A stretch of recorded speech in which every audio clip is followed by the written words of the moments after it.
एक बार की बात है जब गौतम बुद्ध जी मगध राज्य के एक गांव में ठहरे हुए थे। गांव से थोड़ा बाहर एक मोची अपने परिवार के साथ रहता था। उस मोची के घर के पास एक तालाब था।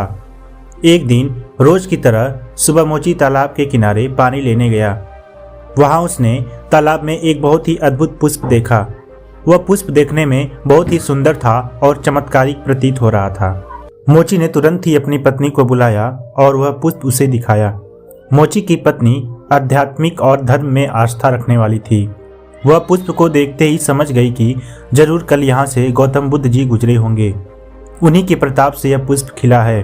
पुष्प को चमत्कारिक मानकर मोची ने एक योजना बनाई। उसने अपनी योजना के बारे में पत्नी को बताया कि वह इस पुष्प को राजा को देगा और उनसे खूब सारी स्वर्ण मुद्राएं लेगा।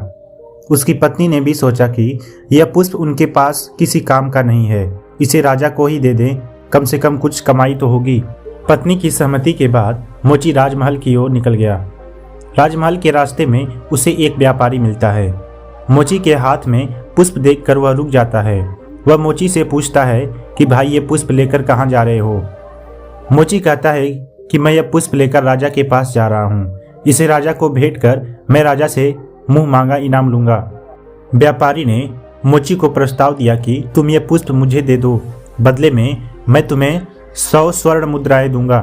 मोची सोच में पड़ गया। उसने सोचा कि जब व्यापारी इस पुष्प के लिए 100 स्वर्ण मुद्राएं दे रहा है तो राजा तो और ज्यादा देगा।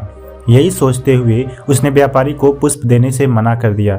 थोड़ा आगे चला ही था कि रास्ते में राजा आते हुए नजर आए, जो गौतम बुद्ध के दर्शन के लिए जा रहे थे। राजा भी मोची के हाथ में वो दिव्य पुष्प देखकर अचंभित हो गए। राजा ने मोची को पुष्प के बदले 1000 स्वर्ण मुद्राएं देने के लिए कहा। यह सुनते ही मोची के मन में एक अजीब सी चेतना आई और वह राजा को पुष्प न देकर दौड़ता हुआ सीधे महात्मा बुद्ध के पास जा पहुंचा। महात्मा बुद्ध जी मोची को देखकर हैरत में पड़ गए।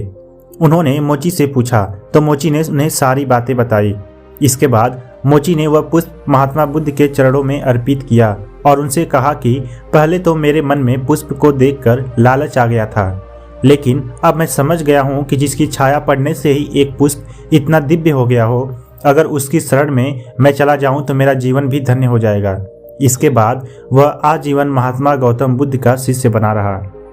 दोस्तों, इस कहानी से हमें यह सिखाया गया कि हमारी जिंदगी में हमें बहुत सी चीजें अपनी तरफ आकर्षित करती हैं, लेकिन हमें उनके लालच में न फंसकर अपने ज्ञान का प्रयोग करके जीवन में सही राह को चुनना चाहिए।